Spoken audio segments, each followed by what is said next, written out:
صباح الخير عليكم حبايب قلبي. في ناس كتير دخلت تكلمني على الموضوع ده، فالموضوع بقى رخم، يعني اللي هو بقى ايه، مفيش سفرية يا اسطى والدنيا بايظة يا اسطى ومش عارف ايه طب ماشي يا عم، انت عايز تسافر سافر، ايه المشكلة؟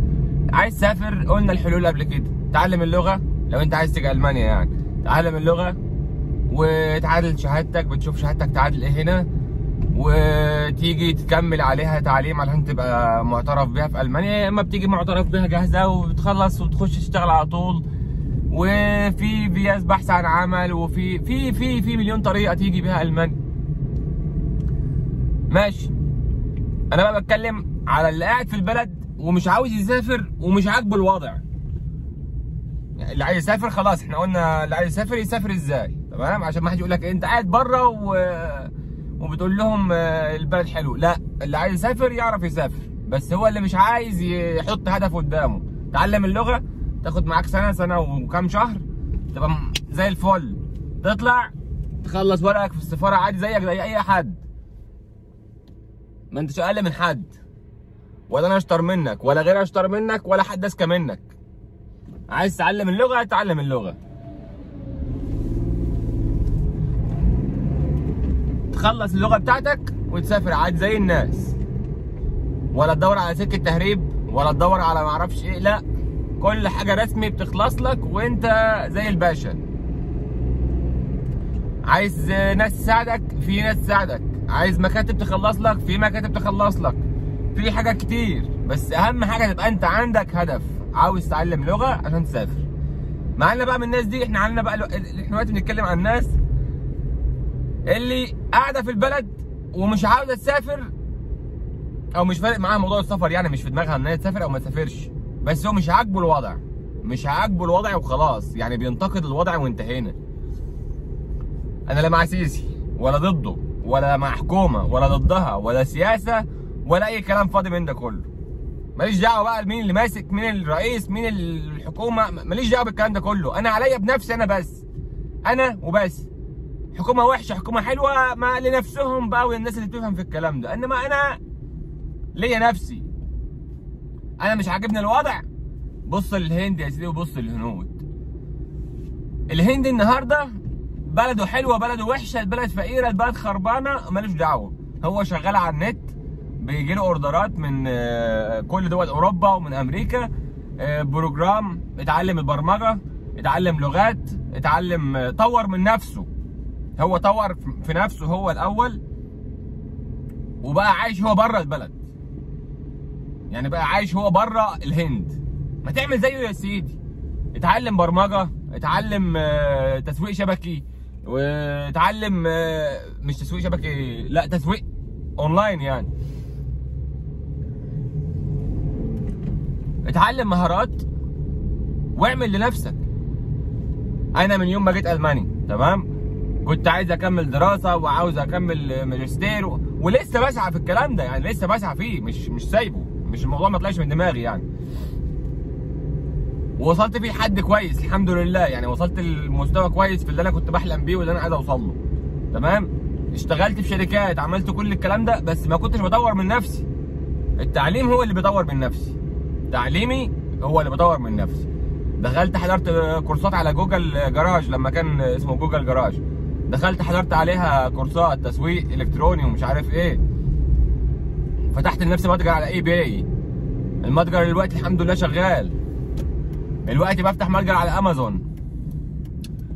هو ده التطوير، بتطور من نفسك، انت بتطور من نفسك وبتطور من اللي انت المفروض تتعلمه.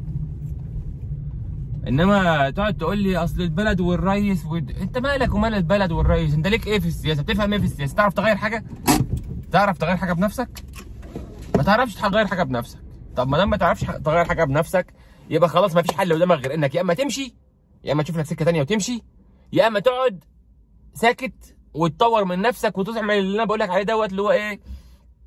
عايز تشتغل، اشتغل اونلاين، اقبض بالدولار، اقبض باليورو، وانت قاعد جوه مصر. ما دام مش عايز تسافر، عايز تسافر شوف سكه وسافر، انما تقعد لك لك لك لك لك لا بتقدم ولا بتاخر، عمرك بيضيع وانت قاعد بتعمل ايه؟ اهو انا بكلمك ونازل اودي طلبيات ناس اشتريتها من عندي من على النت. تمام؟ اعمل حاجه. الاسبوعين اللي فاتوا دول عشان كنت شغال فيهم 3 شغلات. تمام؟ الصبح بعمل شغلانه، بعد الظهر بعمل شغلانه، وبالليل لما بروح بقعد اشتغل على الشغل بتاعي. انا عايز اعمل حاجه، انا عايز اوصل لحاجه. دي معناها ان انا عاوز اوصل لحاجه. مش هبقى قاعد طول الليل على التليفون لحد الساعه 4 الفجر اقلب في التيك توك والريلز والانستجرام، ومحمد صاحبي يكلمني واحمد صاحبي يكلم. يا صاحبي والله الدنيا خربانه والعالم تعبانه والحكومه فشخانه. ما تقوم يا اعمل حاجه، يالا قوم اعمل حاجه. قوم اعمل اي حاجه، قوم اتعلم اي حاجه. اتعلم لغه، اتعلم اي مهاره، اتعلم اي حاجه تخصك، تخص مجالك، تخص معرفتك، تخص اللي انت عاوز تتعلمه. ديزاين، برمجه، في مليون حاجه بس مش كلهم في دماغي دلوقتي. خش على المواقع بتاعه الفريلانسنج وتعلم اي حاجه اونلاين. انت لو اتعلمت لغه بس زي الالماني بتعمل لك في الشهر من 15 ل 30 الف جنيه. ايه اللي منعك؟ ايه اللي منعك؟ انت ايه منعك تعمل اي حاجه؟ اصل الحكومه موقفه. الحكومه مين اللي وقفها لك؟ الحكومه هنا بتعمل لك ايه؟ الحكومه هنا في المانيا مثلا بتعمل لك ايه؟ انتوا فاكرين ان انتوا بتروحوا ارض الاحلام مثلا؟ امريكا ولا المانيا ولا اوروبا ولا اي حته في العالم تاني؟ انت فاكر ان انت كده رايح ارض الاحلام؟ انت داخل على المفرمه. هنا يا حبيبي لو ما اشتغلتش مفيش. ومفيش حاجه اسمها لو قعدت في البيت بتاخد فلوس بطاله. دي لما بتبقى قعدت اشتغلت سنه كامله عند صاحب العمل الاخير. يعني انا اشتغلت في شركه سنه متواصله. لما كنت بعمل كورس اللغه هنا كمان في المانيا،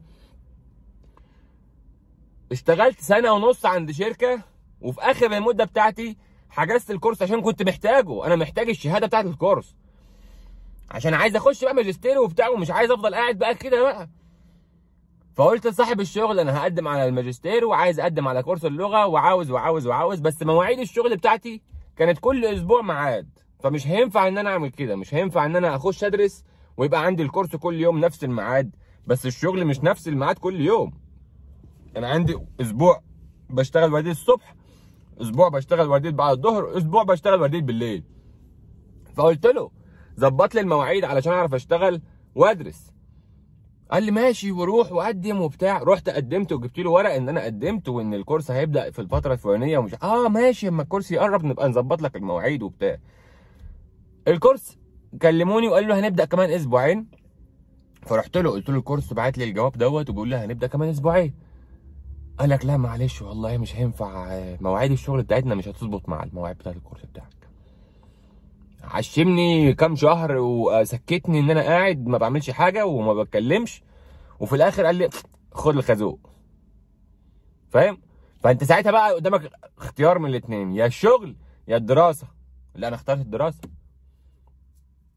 قال لي والله هو قالها لي بنفسه، قال لي تختار بنفسك يا الفلوس والشغل يا الدراسه والتعليم. قلت له الدراسه والتعليم ده اللي هيجيب لي بعدين فلوس اكتر، انما شغلك لو انا قعدت فيه 20 سنه هفضل اخد نفس الفلوس، الا لو الحكومه يعني قعدت تزود المرتبات كل سنه يورو ما اعرفش ايه كلام فاضل، علاوات والحاجات اللي ما اعرفش ايه دي. انما تعليمك هو اللي هيجيب لك فلوس اكتر. فقعدت من الشغل وكلمت الحكومه وقلت لهم انا يا جماعه اشتغلت عند صاحب العمل دوت سنه ونص وهو دلوقتي مش عاوزني. كلموه قال لهم لا انا مش عاوزه، انا عاوزه، انا محتاجه، مش ما قلتلوش يمشي، بس هو اللي اختار ان هو يروح الدراسه. لولا ان الموظف محترم وكويس اللي كان في مكتب القوى العامله كان زمان لبست خازوق، ولبست برضه الخازوق بس نصه مش كله قوي يعني. خدت حاجه اسمها دراي مناطش بيرة. دراي مناطش بيرة دي يعني بتقعد 3 شهور لا بيجي لك حاجه من الدوله ولا بيجي لك اي فلوس ولا اي حاجه، حتى البطاله ما بتاخدهاش. يعني البطاله اللي انت المفروض تاخدها لما بتخسر شغلك ما خدتهاش، لان انا مشيت من الشغل بنفسي، مش صاحب العمل اللي طردني. فبقيت اتحايل عليهم يا جماعه اعملوا لي رفد، اعملوا لي رفد عشان امشي، كده كده مش هيفرق معاكم في حاجه، انا كده همشي. فهم كانوا صابرين لحد الاخر، يمكن يضغطوا عليا ويقعدوني في الشغل. المهم، انت عاوز تعمل حاجه اتعلم، عاوز تعمل حاجه اتعلم.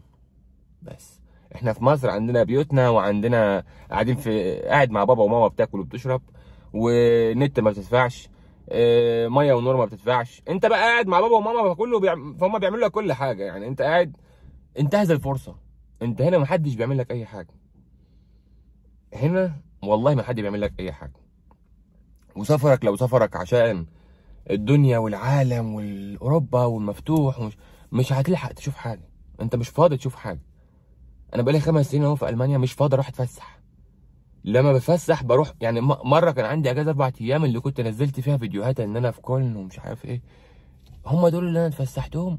مره رحت سويسرا، بس الاماكن مش بعيده، يعني الفسح والاماكن الواو مش بعيده، بس انت مش فاضي. انت شغال في المطحنه، شغال. لو فضيت بتبقى عاوز تنام، عايز تقعد على السرير ما تعملش اي حاجه، مش عايز تعمل حاجه، مش عايز تروح في حته، مش عايز تكلم حد. غير كده وكده الجو مش حلو. يعني النهارده الجو جميل بصراحه، انا عايز اخرج النهارده وبتاع، بس مش فاضي. اهو عندي شغل جاي اخلص اهو واسلمه.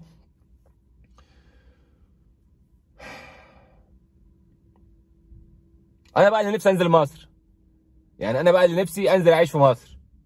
الناس اللي مش طايقه العيشه في مصر وعايزه تهرب وتروح وتيجي، انا بقى لو نزلت مصر اعمل فلوس اكتر منكم، اعمل فلوس في مصر اكتر من اي حد. لان البلد دي محدش بيقول لك انت بتجيب منين فلوس ولا بتوديها فين. هنا انت لو دخل لك يورو، يعني انا اقول لك على حاجه. فين الورق؟ اهو ده ورق،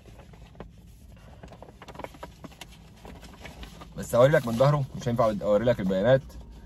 ده ورق تسجيل شركه، تمام؟ علشان انا فتحت موقع عشان ببيع على النت، يعني فبسجل شركه ان انا ببيع على النت، علشان الفلوس لما تتحول لي من على النت تخش حسابي محدش يجي يقول لي انت جايب الفلوس دي منين، لان مكتوب الحواله جايه من مين. جايه من موقع كذا، جايه من امازون، جايه من اي باي. فلما انا وقت ابيع لي في اسبوعين مثلا ب 50 يورو ولا ب 100 يورو، هيقول لي تعالى يا حبيبي، انت بقى لما تبيع لك كل اسبوع ب 100 يورو ولا ب 200 يورو انت بتشتغل ايه؟ تعال ادفع ضرايب وغرامه ان انت ما عرفتناش ان انت عندك شركه على النت. لا، انا اعرفهم من وقتي واسجل شركه. بص بقى الفرق بين هنا وبين مصر. في مصر انت بتبيع وبتشتري وبتقبض كاش وبتخلص وبتعمل كل حاجه، ولا حد بيقول لك انت مين، يا راجل. بص، عايز افكار تجيب لك فلوس. هقول لك على حاجه. عارف الهوك اللي بيركب في العربيات قدام، اللي بيبقى جاي من مستورد اصلا وبيجي مع العربيات الاستيراد ومش عارف ايه، والحاجات اللي بتركب على الكبوت دي بتاعت العربيه التيوننج ومش عارف، انا نسيت الحاجات دي من زمان. يعني الحاجات دي بتيجي من بره بفلوس خرافيه، بارقام، تمام؟ وبتتباع في مصر بفلوس. انت لو جبت واحد قطعه من القطع اللي انا بقول لك عليها دي، ورحت لحداد نظيف، حداد عيل بيفهم، يعني عيل بيفهم، وجنب منه بقى مخرطه على ما اعرفش ايه في منطقه واحده، وانت بقى عيل مدقدق، هتعمل نفس القطعه وهترشها وتنكلها ومش عارف ايه، وهتطلع نفس الجوده، وتعمل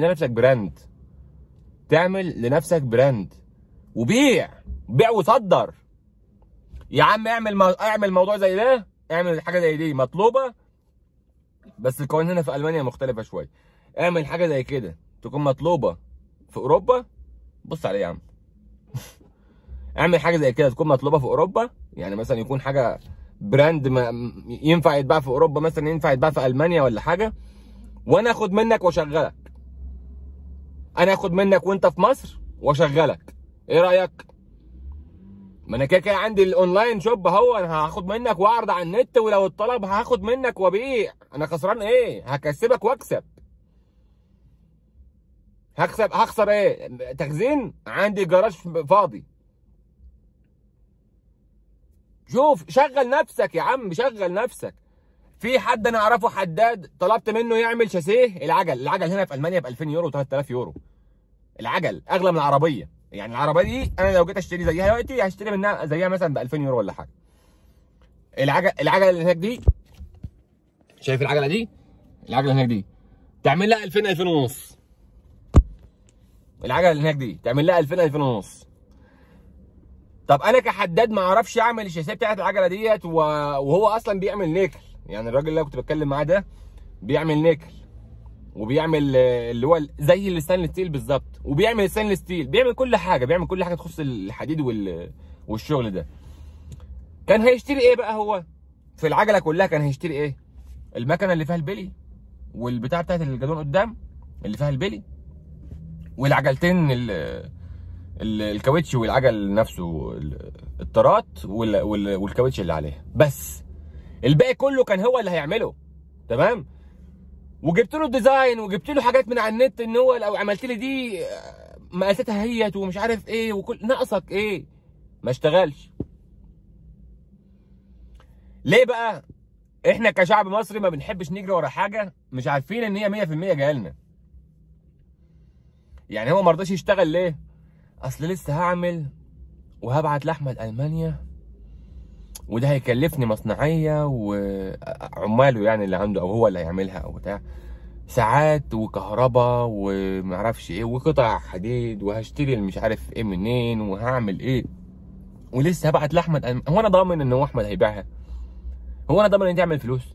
طب انت خسرت ايه؟ يعني انت لو جربت وعملت حاجه زي كده انت خسران ايه؟ خسران ايه؟ 500 جنيه؟ خسران ما كملتش معاك 500 جنيه، انت الحداد اللي بتعملها ما كملتش معاك 200 جنيه. بس لو كسبت جابت لك 40000 جنيه. فانت تشغل مخك، هتعمل لنفسك براند وتطبعه على الحاجه، الحاجه دي انا اللي صانعها. تمام. احتاجت بعدين تسجل بقى في شركه، وتسجل براند بجد بقى في الورق الحكومي. سجل يا عم، سجل يا سيدي. مش جايبه لك عايد، مش جايبه لك فلوس، ما تعمل مشي قانوني. انا مش عارف الشعب ماله، ما عادش حد يكلمني يا جدعان يقول لي البلد فيها والبلد عليها واحنا تعبنا واتفشخنا، ما عادش حد يكلمني في الحوار ده. عاوز تعمل في سكه العمايل، مش عاجبك العمايل ومش عاجبك القعاد في البلد، شوف لك اي ده هتاخدك وخد بعضك وفارق بس.